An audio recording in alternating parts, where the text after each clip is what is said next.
तो दोस्तों आज मैं एक्सप्लेन करने वाला हूँ हाल ही में रिलीज हुई एक मूवी जिसका नाम है सॉरी अबाउट द डीमन। ये एक शडर एक्सक्लूसिव मूवी है जो कि एक हॉरर कॉमेडी जॉनर की फिल्म है। मूवी काफी इंटरेस्टिंग है, काफी मजा आपको इसको देखने में आएगा। और इस मूवी के अंदर दो एमी है, एक है AMY जो कि यहाँ पर विल नाम के कैरेक्टर की गर्लफ्रेंड है और दूसरी का नाम है एमी जिसके एंड में डबल E लगता है ना कि Y, और वो यहाँ पर एक डीमोनोलॉजिस्ट है। तो यहाँ पर आप कंफ्यूज मत होना, एमी और एमी में डिफरेंस है। और हाल ही में मैंने एक काफी इंटरेस्टिंग ऑस्ट्रेलियन मूवी को एक्सप्लेन किया है जहाँ पर रियल क्रीचर और रियल केव के बारे में बात की गई है। तो अगर आपने उसको नहीं देखा है तो जाकर देख लेना, उसका लिंक आपको नीचे पिन्ड कमेंट में मिल जाएगा। अब यार देखो, मैं जानता हूँ कि आप सभी मूवीज के दीवाने हो, स्पेशली हॉरर मूवीज के। तो आपको हमेशा लगता होगा कि कोई ऐसा ऐप होना चाहिए जहाँ पर आपको मूवीज वगैरह मिल जाए देखने के लिए। तो हम एक ऐप के बारे में बात करेंगे जिसका नाम है स्फूर्ते। ये इंडिया का पहला शॉर्ट फिल्म OTT प्लेटफॉर्म है जहाँ पर आप बहुत अच्छी शॉर्ट फिल्म्स मल्टीपल लैंग्वेज में देख सकते हो। और सबसे बढ़िया बात यह है कि ये मेड इन इंडिया प्रोडक्ट है।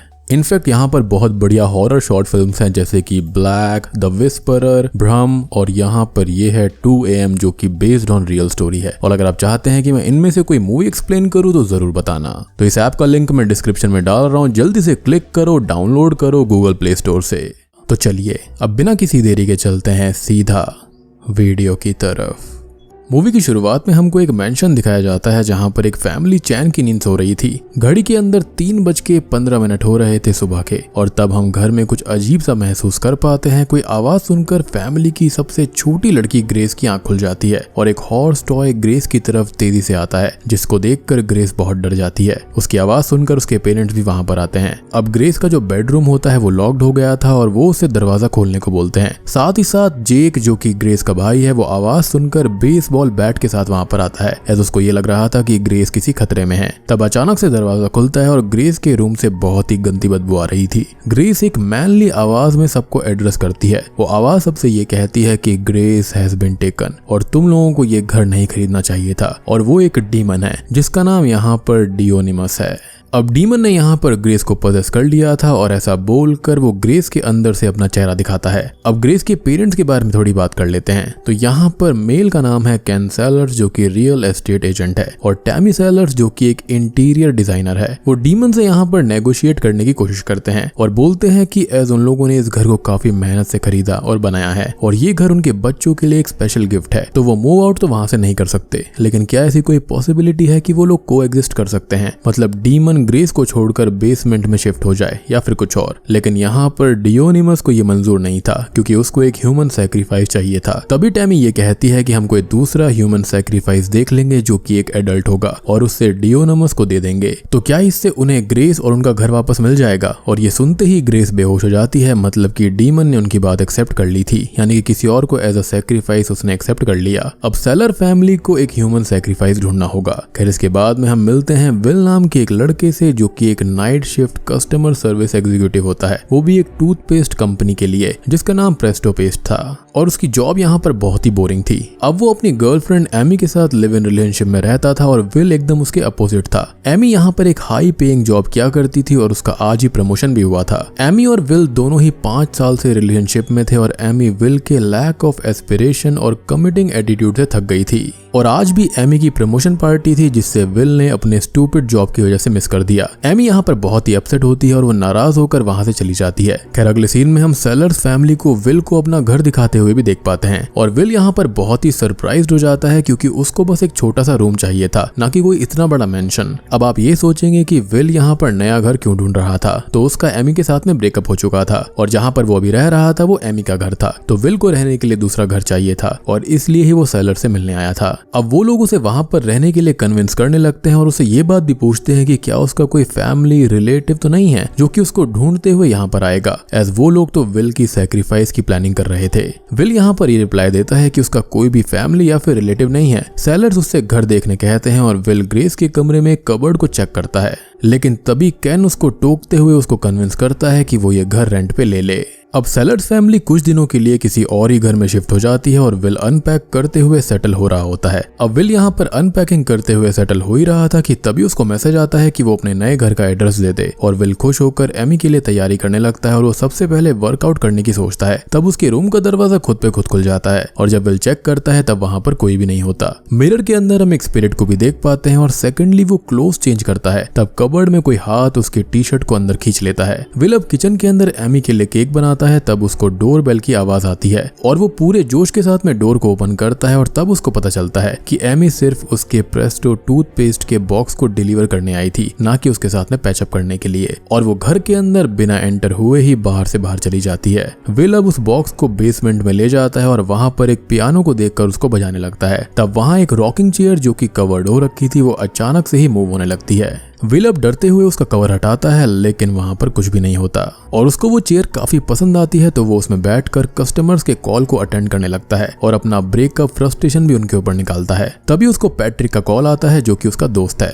विल ये बोलता है कि उसे किसी से भी बात नहीं करनी और ये उसका वर्क फोन है, ना कि पर्सनल फोन। और पैट्रिक इन रिटर्न उसके प्रेस्टो टूथपेस्ट के फ्लेवर को बुरा भला कहता है। विल यहाँ पर फोन को डिस्कनेक्ट कर देता है जिससे परेशान होकर वो फोन को काट देता है। अब पैट्रिक उसके पर्सनल फोन के ऊपर कॉल करता है और उसको बोलता है कि उसे एमी को भूल जाना चाहिए और उसको मूव ऑन करना चाहिए, जिस पर विल ये बोलता है कि वो बिल्कुल ठीक है और उसने आज बहुत काम किया, केक बनाया, एक्सरसाइज करी, तो उसको वो अकेला छोड़ दे। विल इवन उस केक के ऊपर एमी का गुस्सा निकालते हुए आई डोंट नीड एमी लिख देता है, जबकि अंदर ही अंदर वो उससे काफी प्यार करता था।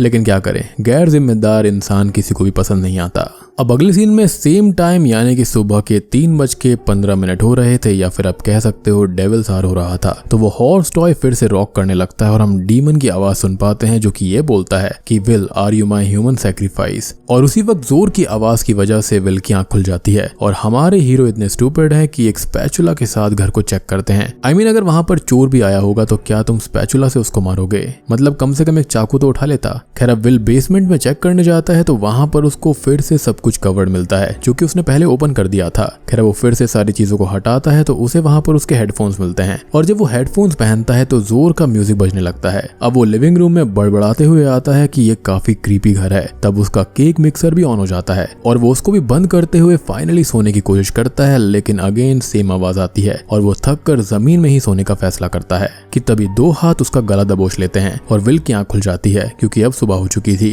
अब विल को छोटी से छोटी आवाज से वहम होने लगता है। जब उसे अवन की आवाज आती है तो विल को उसके अंदर केक मिलता है जिस पर लिखा हुआ था कि I will have your soul. अब विल पैट्रिक को घर में बुलाकर सब डिटेल में डिस्कस करता है। पैट्रिक विल को केक खाने से मना करते हुए पुलिस को बुलाने की बात करता है और विल को अपना स्टूपिड दिमाग चलाना था तो उसको लगता है कि शायद एमी ने ये सब किया होगा, शायद उसको पैचअप करना होगा। I mean really. अब फाइनली वहां पर पुलिस आती है लेकिन वो उल्टा उनको ही वार्न करते हैं कि ये कोई सीरियस बात या फिर कोई इमरजेंसी वाली चीज नहीं है और अगर उन्होंने दोबारा ऐसी हरकत करी तो उनको फाइन लगाया जाएगा। विल अब फिर से एमी को कॉल करने की बात करता है और पैट्रिक ये रिएक्ट करता है कि उसने तुमको छोड़ दिया है और तुम अपने भ्रम से बाहर आ जाओ, जिसके बाद में गुस्से में विल पैट्रिक को वहां से जाने को बोलता है। अगले दिन में विल जब ग्रोसरी शॉपिंग करके वापस घर में आता है तो उसको घर के अंदर सारी चेयर्स एक के ऊपर एक वर्टिकली पोजीशनड मिलती हैं। सारे कैबिनेट्स खुले हुए थे और विल एज यूजुअल अपने आप को समझाता है कि ये सिर्फ एक पुराना घर है तो उसको बिल्कुल रिलैक्स करना चाहिए और ऐसी चीजें होती रहती हैं। उसी रात अब जब वर्कआउट टेप लगाकर विल एक्सरसाइज स्टार्ट करने वाला होता है तो उसको कोई साया फाइनली दिखता है। वो इस बात को इग्नोर कर वर्कआउट वोकल्स के अकॉर्डिंग ही एक्सरसाइज स्टार्ट करता है, लेकिन अचानक से ही वर्कआउट वोकल्स उसको बेसमेंट में जाने को कहते हैं। विल भी बेसमेंट में जाकर जैसे ही लाइट स्विच ऑन करता है तो उसको वहां पर 5 केक मिलते हैं जिनके अंदर लिखा हुआ था leave leave leave this house. Even piano भी ऑटोमेटिकली बजने लगा था और विल ये सब देखकर भागते हुए लिविंग रूम में जैसे ही आता है तो उसको एक लड़के की रूह रॉकिंग चेयर में दिखाई देती है, लेकिन वो जैसे ही मुड़ता है तो डियोनमस जो होता है वो एक लेडी के गोस्ट स्पिरिट के जरिए विल के सामने आकर उससे इस घर को छोड़ने की बात कहता है क्योंकि उसको अब उसका सैक्रिफाइस नहीं चाहिए था।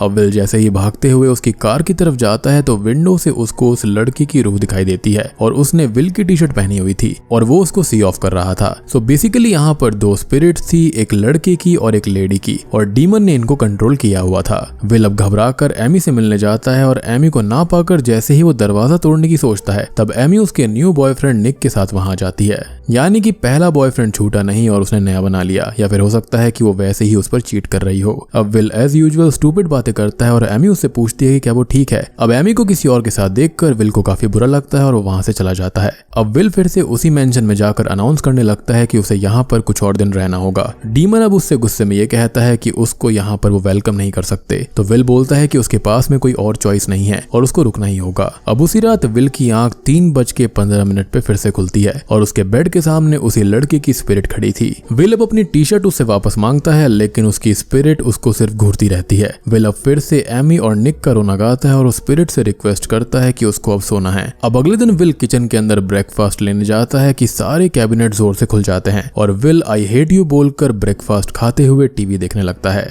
अब टीवी के अंदर रोमांटिक सीन्स को देखते हुए उसे फिर से एमी की याद आने लगती है और तब टीवी के कैरेक्टर बेसिकली डीमन की आवाज उसे फिर से आती है और वो विल को घर से निकलने के लिए कहता है और टीवी खुद पे खुद बंद भी हो जाता है। देन अगेन वो लेडी वाली स्पिरिट विल को जंप स्केयर देती है और विल उससे रिमोट देकर वहां से चला जाता है। अब बाथरूम में जब विल ब्रश करने जाता है तो टेप में से ब्लैक कलर का कुछ निकलता है और विल बिना कुछ रिएक्ट किए वहां से चला जाता है। उस ब्लैक सी चीज को हम सिंक में बॉयल होते हुए देख पाते हैं और विल अपने वार्डरोब की तरफ जाता है। तब लड़के की स्पिरिट वहां पर आकर कहती है कि डियोनमस को विल की सोल नहीं चाहिए और उसे यहाँ से चले जाना चाहिए। विल को ये सुनकर बहुत ही ज्यादा गुस्सा आता है कि वो इतना बड़ा नकारा है कि डीमन को भी उसकी सोल की जरूरत नहीं है। अब अगले सीन में विल को पैट्रिक के साथ एक रेस्टोरेंट में हम देख पाते हैं और पैट्रिक ने किसी को मिलने के लिए इनवाइट किया हुआ था ताकि वो विल को उसके साथ में सेट कर पाए और उसका नाम भी यहाँ पर एमी ही होता है, लेकिन फर्क इतना था कि इसके नाम के अंदर लास्ट में डबल ही लगता था ना कि वाई। अब एमी उन दोनों की बातें सुनकर काफी ज्यादा बोर हो जाती है और वहां से निकलने की बात करती है। अब विल उसको बातों ही बातों में ये बता देता है कि वो जहाँ पर रहता है वहां पर डीमंस रहते हैं और वो एक हॉन्टेड हाउस है। इवन डीमंस तक को भी विल यूजलेस लगता है, इसलिए उन्हें उसकी सोल भी नहीं चाहिए। अब ये सब सुनकर एमी बताती है कि वो कॉलेज के टाइम पर एक एमेच्योर डीमोनोलॉजिस्ट थी जो कि लोगों के हाउस से स्पिरिट्स और नेगेटिव एनर्जी को क्लेंस करती थी। मतलब बेसिकली ये उसकी हॉबी थी।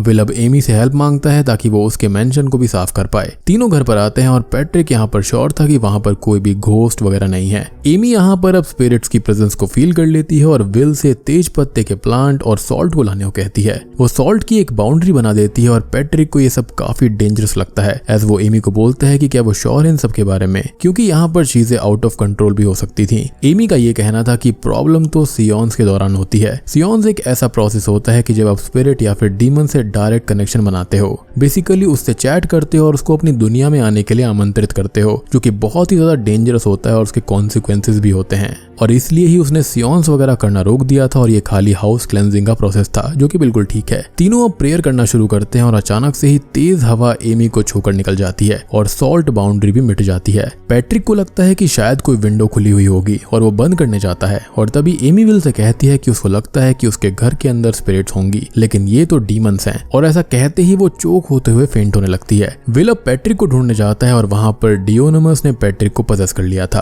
और बेसमेंट में भाग जाता है। विल पैट्रिक का पीछा करके बेसमेंट में जाकर पैट्रिक या फिर डियोनमस से भिड़ जाता है और डियोनमस विल का हाथ बुरी तरह से जख्मी करके तोड़ भी देता है और हम डीमन को कुछ दिख करता हुआ भी देख पाते हैं। और उसी वक्त एमी आकर डीमन को पैट्रिक की बॉडी से बाहर निकाल देती है। तीनों अब हॉस्पिटल के लिए निकलते हैं और पैट्रिक विल को उसके बाद अपने घर चलने की सलाह देता है। अब विल यहाँ पर मना करते हुए ये कहता है कि वो इसी घर में रहेगा क्योंकि डीमन तक भी उसको इम्पोर्टेंट नहीं समझता और इससे पहले कि इस घर के अंदर कोई और आए या फिर कोई ह्यूमन का सैक्रिफाइस वो डीमन ले ले, तो वो यहाँ पर रहकर सबको बचाना चाहता है। अब अगले दिन विल हॉस्पिटल से डिस्चार्ज होकर मेंशन में आता है और दरवाजे पर उसको उसकी एक्स गर्लफ्रेंड एमी मिलती है, क्योंकि पैट्रिक ने एमी को विल की ट्रबल लाइफ के बारे में इन्फॉर्म किया था। वो मेंशन के अंदर आकर विल से बात करना चाहती थी, लेकिन विल उसको बाहर से ही जाने को कह देता है, लेकिन एमी विल की बात ना मानते हुए घर के अंदर आ जाती है। दोनों एक दूसरे से काफी बातें करते हैं और एमी बताती है कि निक उसका एक दोस्त है और ये सुनकर विल उसको डिनर के लिए रुकने के लिए बोलता है। दोनों अब डिनर बनाते हैं और डांस करने लगते हैं, लेकिन उसी वक्त विल के सामने वही केक आ जाता है जिसके अंदर उसने गुस्से में लिखा था आई डोंट नीड एमी। वो केक को जल्दी से छुपाता है और दोनों लिविंग रूम में रोमांटिक मूवी देखते हैं और एमी विल को इस रिलेशनशिप को प्रॉपर्ली एंड करने के लिए कहती है, लेकिन वो फिर से इंटीमेट होने लगते हैं। खैर अब अगली सुबह विल सारी बातें एमी को बता देता है कि इस घर के अंदर स्पिरिट्स और डीमंस हैं लेकिन तभी उसी दौरान डीमन एमी के अंदर जवाब देता है कि वो पजेस हो चुकी है और वो उसको नहीं छोड़ेगा। यानी कि यहाँ पर डीमन ने एमी को चुन लिया था। और टैमी सैलर्स घर के बाहर ये सब देखकर काफी खुश हो रही थी क्योंकि ग्रेस अब सेफ हो गई थी। अब उसी रात विल का बॉस उसको बहुत डांट रहा होता है क्योंकि वो काम पर काफी इर्रेगुलर था और विल यहाँ पर अपने बॉस और एमी जिसके अंदर डियोनमस था उन दोनों से ही बात कर रहा था। उसने डीमन को चेयर के साथ बांध कर रखा था। विल अब लकड़ी का क्रॉस बनाता है और काफी सारी चीजों से डीमन को कंट्रोल करने की कोशिश करता है। अब कॉल पर विल के बॉस ने उसको नौकरी से निकाल दिया था और यहाँ पर डीमन उसको धमकी देता है कि वो एमी की सोल को अपने साथ ले जाएगा। लेकिन तभी दरवाजे पर एमी और पैट्रिक विल को चेक करने आ जाते हैं और वो यहाँ पर विल की गर्लफ्रेंड एमी को डीमन के द्वारा पजेस्ड हुआ देखकर उसकी मदद करना चाहते थे। एमी का ये कहना था कि 3:15 जो होता है वो गेटवे टू हेल होता है और उसी वक्त डीमन जो होता है वो पोर्टल के जरिए एमी की सोल को लेकर चला जाएगा और वो मर जाएगी।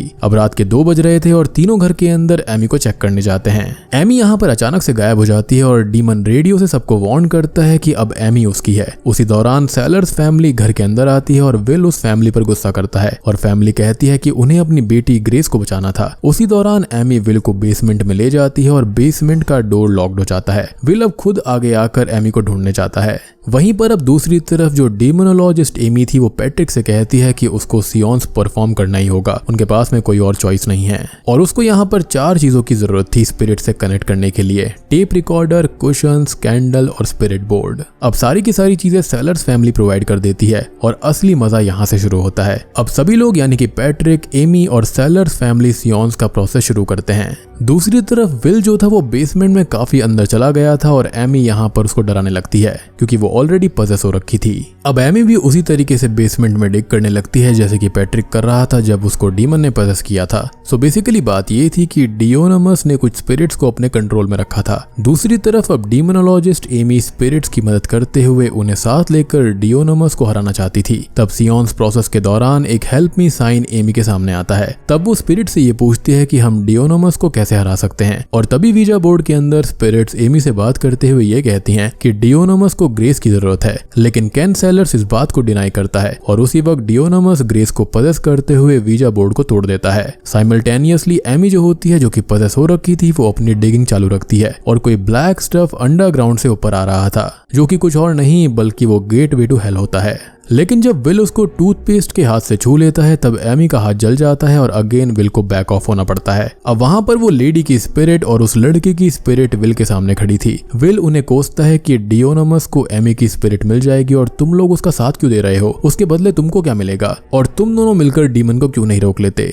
अब डीमोनोलॉजिस्ट एमी फिर से अपनी सियोन्स प्रोसेस की रिकॉर्डिंग सुनती है जिसके अंदर स्पिरिट्स ने क्लियरली ये कहा था कि ऐसी किसी चीज को तोड़ दो जिसको डीमन ने बनाया हो। अब पजेस हुई एमी बेसमेंट में डिगिंग छोड़कर पियानो बजाने लगती है और 3 बज चुके थे। विल को काफी बुरा लगता है कि वो कुछ भी नहीं कर पा रहा था, लेकिन तभी उसके हेडफोन से कोई आवाज आती है। इस तरफ पैट्रिक, एमी और जेक उस चीज को ढूंढ रहे थे जिसको डीमन ने बनाया था। एमी यहाँ पर कहती है कि this is our last chance क्योंकि यहाँ पर डियोनमस एमी, स्पिरिट्स और ग्रेस के बीच में शफल कर रहा है और ये सही वक्त है उसको रोकने का। वो हर जगह पर चेक करती है और उसी वक्त अवन से बॉय की स्पिरिट एमी का हाथ पकड़ लेती है और गायब भी हो जाता है। और ये एक हिंट होता है और पैट्रिक रियलाइज करता है कि डीमन ने वो ब्लैक कलर्ड केक बनाया था। इधर विल एमी को विद फुल ऑफ काइंडनेस कहता है कि तुम्हें क्लोजर चाहिए था इस रिश्ते का। तब एमी अपना हेड 360 डिग्री घुमाती है लेकिन विल अपनी बात कंटिन्यू रखता है। उसका ये कहना था कि वो उस रात एमी के प्रमोशन पार्टी में इसलिए नहीं आया था क्योंकि उसको पता था कि Amy can achieve better things in life. उसका ये मानना है कि वो एक लूजर है और वो उसके करियर के बीच में नहीं आना चाहता था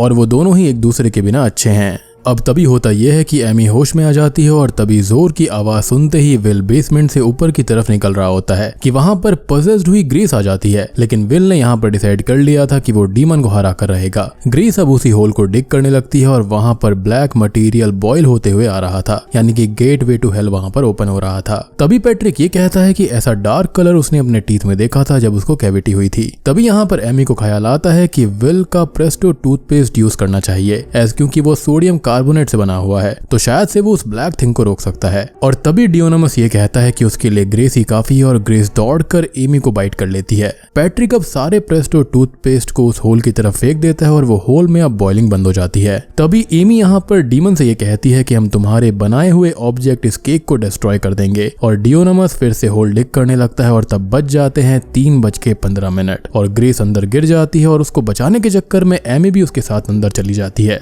उसी वक्त विल उस केक को कट कर देता है और कोई फिल्दी ग्रीन स्टफ सब पर गिर जाता है। सबको लगता है कि एमी और ग्रेस अब नहीं आएंगे, यानी कि सबने ये मान लिया था कि वो दोनों ही मारे जा चुके हैं। लेकिन उसी वक्त एमी अपना हाथ उस ब्लैक होल से बाहर निकालती है ग्रेस के साथ, और ग्रेस अपनी पेरेंट्स के बारे में पूछती है कि वो ठीक है या फिर नहीं। इवन स्पिरिट्स को भी आजादी मिल गई थी, लेकिन वो लेडी स्पिरिट और लड़के की स्पिरिट इस घर में रुकना चाहते थे, जो कि सेलर्स यानी कि केन और टैमी को पसंद नहीं था। साथ ही साथ एमी और विल भी एक रिश्ते में वापस बन चुके थे, क्योंकि वो दोनों ही एक दूसरे से प्यार करते थे। अब कहानी 1 साल बाद की दिखाई जाती है, जहां पर सभी लोग डीमन से बचने की एनिवर्सरी को सेलिब्रेट कर रहे होते हैं। इवन विल वो मेंशन सेलर से परचेज कर रहा था, और विल को उन दोनों ही स्पिरिट्स के वहां पर रुकने से कोई दिक्कत नहीं थी, तो ये सभी के लिए विन विन सिचुएशन थी। अब तभी ग्रेस का भाई जेक ये कहता है कि उसे ग्रेस नहीं मिल रही है, और फिर सभी डर के मारे ग्रेस को ढूंढने लगते हैं। लेकिन तभी ग्रेस विल का टेप रिकॉर्डर और हेडफोन्स लेकर आती है और विल की परमिशन के साथ अपने पास रख लेती है। अब यहाँ पर विल, एमी, पैट्रिक और एमी जो कि डीमोनोलॉजिस्ट है, वो सभी सेलर्स फैमिली को सी ऑफ करने आते हैं। तभी यहाँ पर डीमोनोलॉजिस्ट एमी ये कहती है कि एटलीस्ट उन लोगों ने स्पिरिट यानी कि डीमन का कोई भी जरिया नहीं रखा इस मेंशन से बाहर निकलने का। और तब जाकर विल को रियलाइज होता है कि वो टेप रिकॉर्डर भी एक जरिया है, और ग्रेस विकेड फेस बनाकर वहां से निकल जाती है, जिसका मतलब ये था कि ये डीमन अब खाली इस मेंशन तक सीमित नहीं था, बल्कि वो दुनिया में आजाद हो चुका था। और बूम, इसी के साथ में ये मूवी यहीं पर खत्म हो जाती है। तो दोस्तों, ये थी sorry about the demon movie की कहानी। उम्मीद करता हूँ कि आपको ये मूवी पसंद आई होगी। ये मूवी काफी अच्छी है, हॉरर और कॉमेडी का काफी बढ़िया कॉम्बिनेशन है यहाँ पर। मतलब एक पल तो आपको मूवी डराएगी, एक पल आपको हंसाएगी भी। और सबसे इंटरेस्टिंग पार्ट तो वो था जब डीमन ने यहाँ पर विल की सोल को लेने से ही मना कर दिया, यानी कि वो खुद को इतना नालायक समझ रहा था कि उसकी सोल डीमन तक को भी नहीं चाहिए। लेकिन अल्टीमेटली उसको लड़की मिल गई, लेकिन ये डीमन इतना चालाक निकला कि वो बाहरी दुनिया में आजाद हो गया, क्योंकि एंड में उसने ये कहा था कि उसको खाली ग्रेस चाहिए, यानी कि ग्रेस उसके लिए काफी है। और ये हम जानते हैं कि हमारी परमिशन के बिना डीमंस किसी के शरीर के अंदर या फिर बाहरी दुनिया में नहीं जा सकते। और यहाँ पर अब विल ने अपनी मर्जी से उसको बाहर जाने की परमिशन दे दी थी। वीडियो खत्म होने से पहले मैं आपको स्फूर्ति ऐप के बारे में फिर से याद दिलाना चाहता हूँ, जहाँ पर आप शॉर्ट फिल्म्स देख सकते हैं, जो कि काफी इंटरेस्टिंग ऐप है। लिंक आपको नीचे डिस्क्रिप्शन में मिल जाएगा, डाउनलोड कर लेना। तो वीडियो पसंद आई हो तो लाइक कर देना, चैनल के ऊपर नए हैं तो सब्सक्राइब कर लीजिए। तो मैं आप सबको मिलता हूँ अगली वीडियो के साथ में, तब तक के लिए